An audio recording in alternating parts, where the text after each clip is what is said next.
paz e graça seja na vida de todos. O nosso estudo hoje está no livro de Juízes, no capítulo 6. E nós iniciamos este capítulo com a história de Gideão, um dos juízes, líderes e guerreiros que nós vamos ver nessa história, muito conhecido na palavra de Deus. O povo de Israel pecou contra Deus, o Senhor, e por isso ele deixou que o povo de Midian os dominasse durante 7 anos. Os israelitas se escondiam dos midianitas em cavernas e em outros lugares seguros nas montanhas, porque os midianitas eram muito fortes, muito mais fortes do que eles. Toda vez que os israelitas semeavam, os midianitas vinham com os amalequitas e os povos do deserto e os atacavam. Acampavam na terra e destruíam as suas colheitas até o sul, perto de Gaza. Não deixavam nada para os israelitas viverem, nem ao menos uma ovelha, uma vaca ou um jumento. Chegavam com seu gado e suas barracas e eram tão numerosos como gafanhotos. Ele e os seus camelos eram tantos que nem dava para contar. Vinham para destruir a terra. E o povo de Israel não podia com eles. Então os israelitas pediram socorro a Deus, o Senhor. Tem muito tipo de inimigo. Tem aquele inimigo que a gente sai à guerra armado contra eles. E aqui nós temos um tipo diferente de inimigo, um tipo diferente de oposição terrível. Os israelitas tentavam, eles plantavam, eles regavam, eles tinham esperança nas suas colheitas, de encher a sua despensa, de encher com mantimento para suas famílias. E imagina, os midianitas vinham com seus cavalos, barracas e acampavam no meio do arraial e destruíam as suas colheitas e pegavam os seus animais. Imagina a nossa casa, a nossa cidade, onde nós confiamos, onde nós dormimos, onde nós nos alimentamos, de repente é sediada por inimigos. Que terrível! No meio das crianças, no meio das mulheres e todos vendo que a sua esperança de alimentação estava em risco, estava se perdendo nas mãos de inimigos. Mas nesta hora, 7 anos, a palavra de Deus diz que foi assim, nesta hora o povo pede socorro.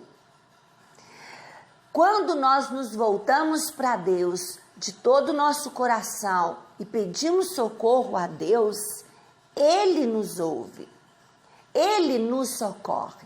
Só que nós vamos ver um probleminha, na verdade um problemão aqui. Então Deus ouve os pedidos de socorro, levanta um profeta que diz para eles: olha, eu sou o Deus de Israel, quer dizer, eu continuo sendo o Deus de Israel, o mesmo. Eu tirei vocês da escravidão do Egito, eu os livrei dos egípcios e dos que lutaram contra vocês nessa terra. Expulsei os seus inimigos e dei a vocês a terra deles. Eu disse que eu sou o Senhor, o Deus de vocês, e que vocês não deveriam adorar os seus deuses dos amorreus que viviam nessa terra. Mas vocês não me quiseram ouvir.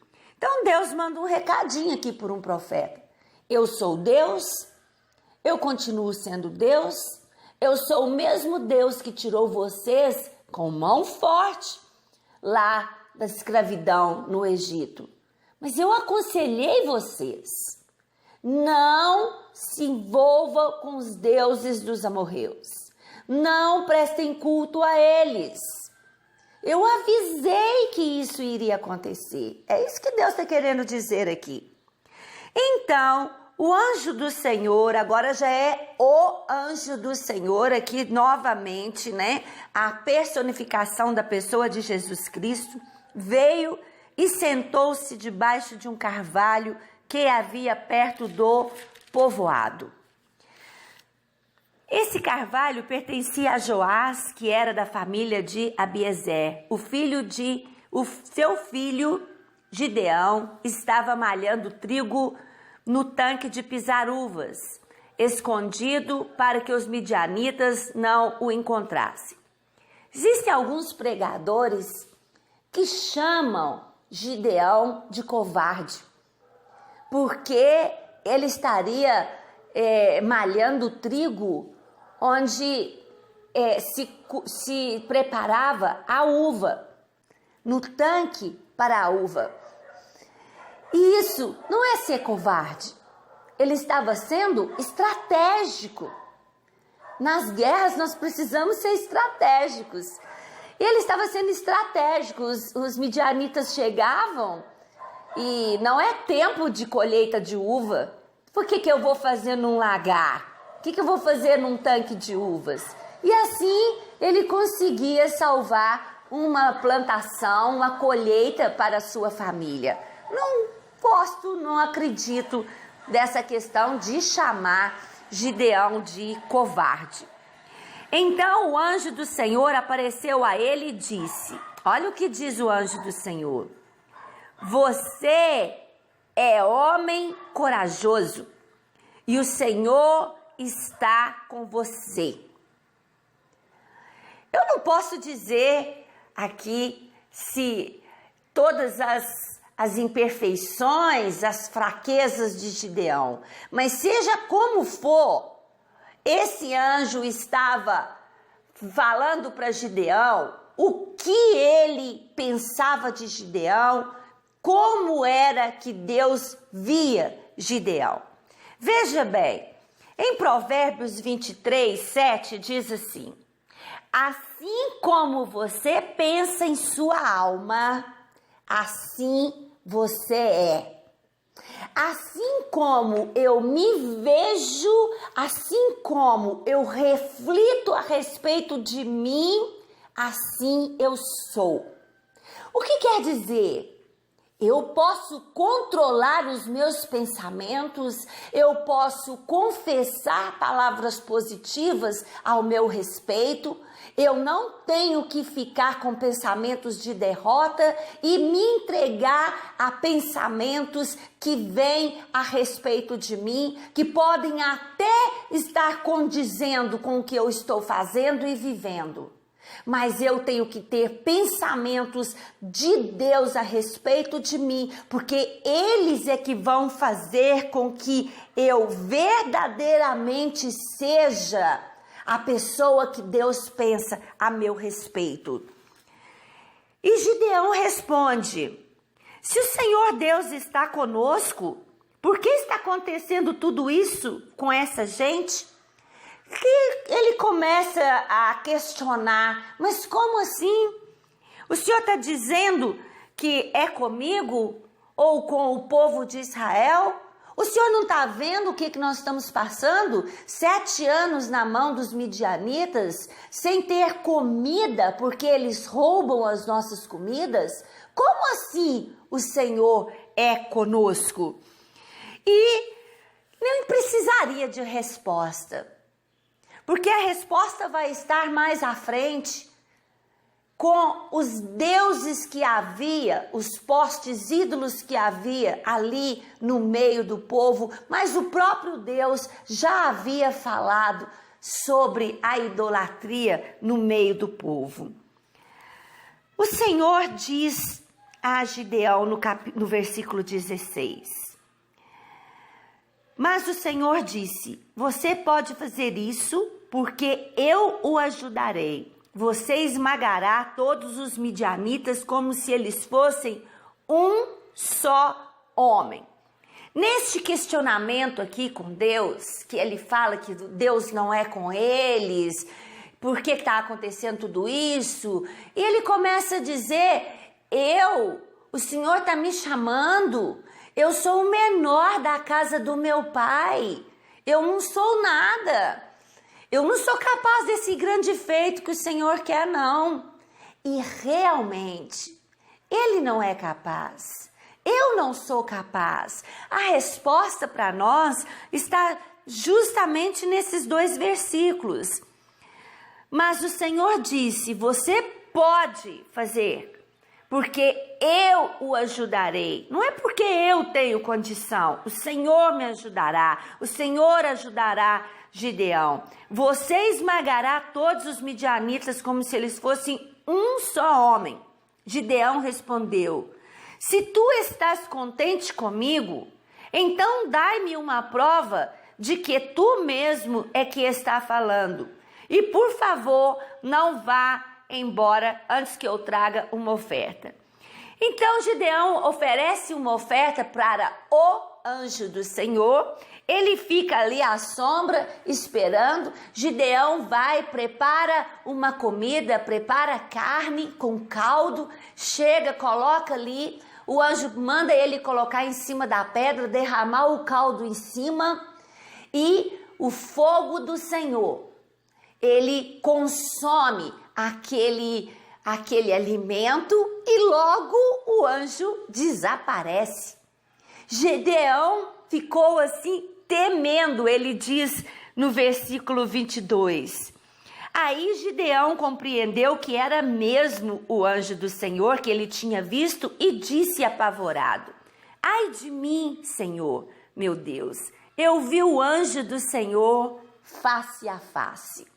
Que a gente vê quebrantamento, é tão lindo quando nós reconhecemos, nos aproximamos de Deus e reconhecemos que somos falhos, que somos pecadores. E como nós vemos com Isaías, nós vemos agora com Gideão dizendo, ai de mim, eu vou perecer, eu sou pecador.